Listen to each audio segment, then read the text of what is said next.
अस्सलाम वालेकुम। सैयद इकरारुल हसन जो कि बड़े मशहूर एंकर हैं, उनका काफ़ी दिनों से जो है एक टाकरा चल रहा था पीर हक खतीब साहब के साथ। अब मैं यहाँ पे आपको एक चीज़ वाज़ह करना चाहता हूँ कि जो सैयद इकरारुल हसन हैं, ये शुरू से ही काफ़ी सारे ऐसे लोग जो 2 नंबर काम करते हैं या जो 2 नंबर पीर हैं उनको एक्सपोज करने में लगे हुए हैं, और ये इनका काम बहुत बेहतरीन है। मुजाहिद आदमी है, नडर आदमी है, डरते नहीं है किसी से।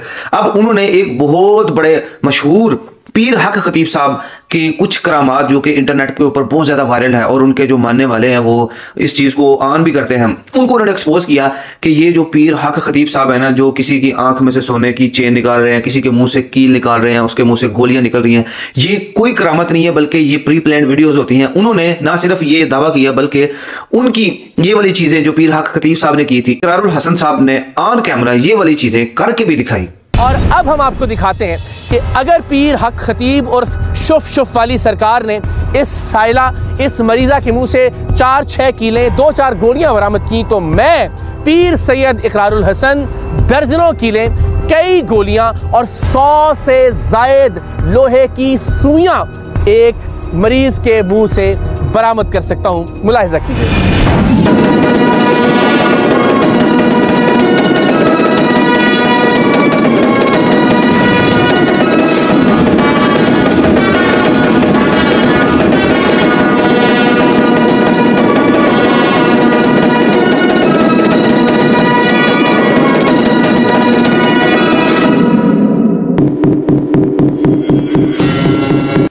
पहले ये ट्रिक परफॉर्म किया। विजुअल्स आपकी स्क्रीन पर हैं, लेकिन इंतजार कीजिए क्योंकि अभी कुछ देर में हम एक और जंजीर एक खातून की आंख से बरामद करेंगे।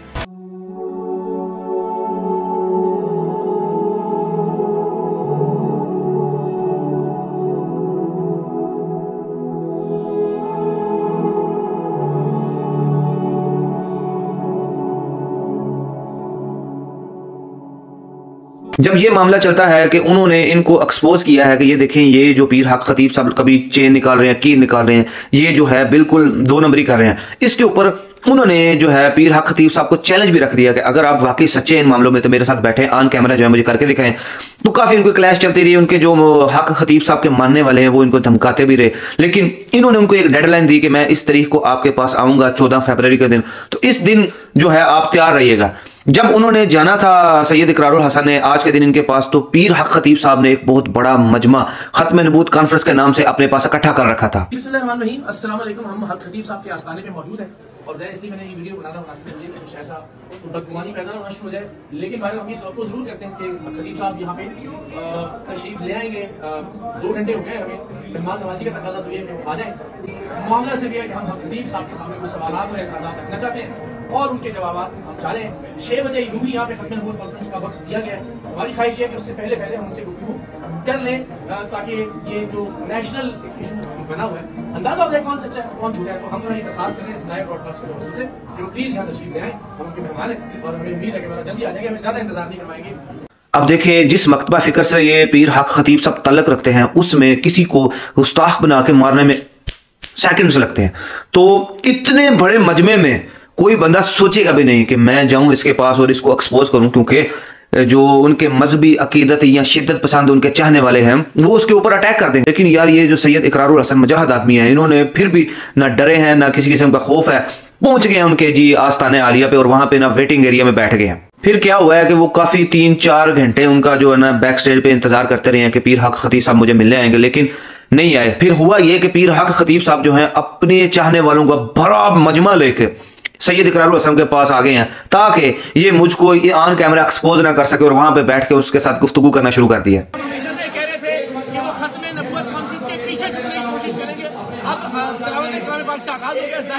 इस माहौल में हम कोई भी बात करेंगे इल्जाम होगा जी अपनी कॉन्फ्रेंस खराब की।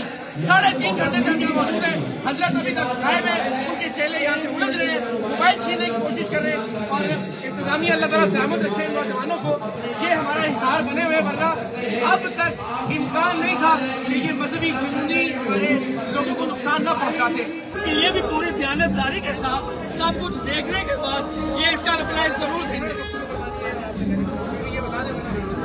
पीर हक खतीब साहब ने जो है ना गेस्चर अच्छा दिया। जब आए हैं तो आके जो है सैयद इकरारुल हसन को गले लगाया है, बड़ी स्माइल के साथ उनके साथ बैठ गए हैं।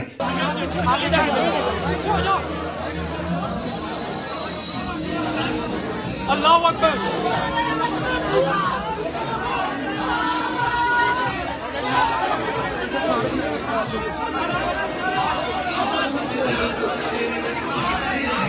और वहां पे रश बहुत है, शोर बहुत है, कुछ समझ नहीं आ रही क्या बात हो रही है। लेकिन एंड जो उनकी गुफ्तगू है ना, उसके ऊपर मुझे थोड़ा सा एक मैंने जो है ना समझने की कोशिश की है। उसके मैं उर्दू में सबटाइटल्स भी लगा देता हूँ ताकि आपको समझने में आसानी हो।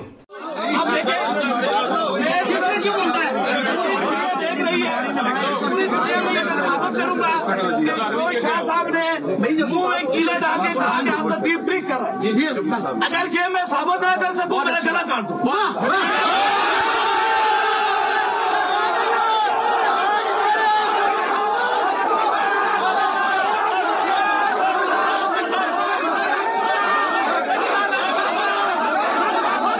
जैसा कि आपने देखा कि जो पीर हक खतीब साहब है, उन्होंने कह दिया है कि अगर ये मैं ऑन कैमरा लाइव ये भाई अपनी करामतें ना दिखा सकूं तो मैं अपनी गर्दन उतरवा दूंगा। आप देखते हैं ये किस तरह साबित करते हैं, क्योंकि ऑन कैमरा इस तरह की करामत करके दिखाना बड़ा मुश्किल काम है, बड़ा खतरनाक काम है। अल्लाह ये है, अब क्या हक है क्या सच है मैं इसका फैसला नहीं करता। जो सच्चाई है वो हर बाशऊर आदमी को पता है कि इकरारुल हसन साहब का जो दावा है वो बड़ी हद तक दुरुस्त है। लेकिन जो है हक खतीब साहब यानी कि शुफ शुफ वाली सरकार, वो अपने इस मौकफ पे डट गए हैं कि मैं अपनी गर्दन उतरवा दूंगा। तो अब हम देखते हैं कि ऑनलाइन वो किस तरह चलते हैं, क्योंकि उनके मजमे ने इस हद तक जो है इस जज्बाती जुमले के बाद नारेबाजी और धक्कम देल शुरू कर दी कि उनका जो कैमरा है सईद इकरारुल हसन साहब का वो भी जो है ब्लैक हो गया है, कुछ दिखाई नहीं दे रहा।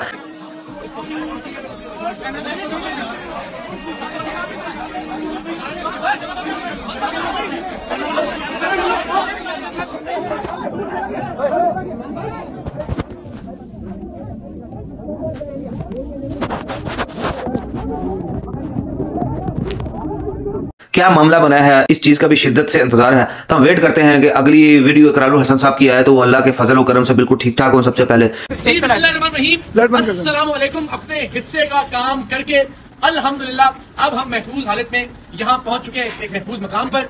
लेकिन हम सब ने, मेरी टीम के तमाम अरकान ने, अल्लाह सबको सलामत रखे, हमारे कैमरामैन, हमारे ऑडियो इंजीनियर, हमारे प्रोड्यूसर्स, हमारे रिपोर्टर्स, बाबर मलिक साहब हमारे प्रिंटिंग रिपोर्टर्स हमारे साथ मौजूद है। Thank you so much. Aqeel माशाल्लाह इन्होंने बड़ी जमामर्दी का मुजाहरा किया, भरपूर तशद्दुद हुआ, मारा पीटा गया, खींचातानी की गई, लेकिन हमने हक खतीब साहब को अल्हम्दुलिल्लाह बेनकाब कर दिया। जो मकसद था बताना कि ये साहब खत्म नबूवत के मकसद के पीछे छुपते हैं। आपने आज देखा कि उन्होंने वहां नारे लगवाए, इश्तियाल दिलाया लोगों को कि वो हमारी जान के दरपे हो जाए। आज कॉन्फ्रेंस को रखने का मकसद ही ये था कि वो अपनी ताकत का मुजाहरा करें।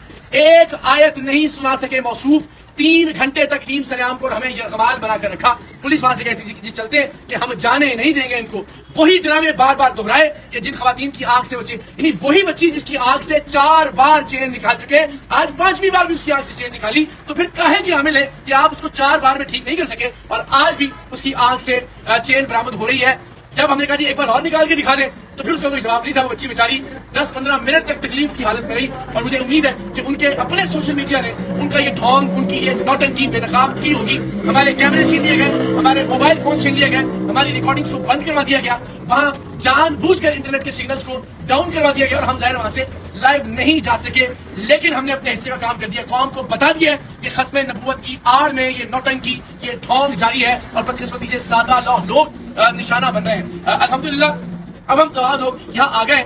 बार बार मेरा इसरार था कि हजरत आप बता दें कि आप अल्लाह के कलाम से आपके बकौल जो दम करते हैं उस पर आप क्या पढ़ते हैं। उन्होंने कहा जी मैं 3 से 4 घंटे तक हम ये इस्तेमाल रहे, मैं बार बार ये कहता रहा एक आयत सुना दीजिए, एक सूरत सुना दीजिए। आप खत्म नबूवत की बात कर रहे हैं, खत्म नबूवत का नाम लेकर लोगों को इश्तियाल दिला रहे हैं, खत्म नबूवत की आड़ में झुकने की कोशिश कर रहे हैं, लेकिन खत्म नबूवत से मुतालिक एक आयत तिलावत फरमा दें, एक हदीस इतने लोग देख रहे हैं तो लोगों तक पैगाम पहुंच जाएगा खत्म नबूवत का। लेकिन वो ऐसा करने में नाकाम रहे।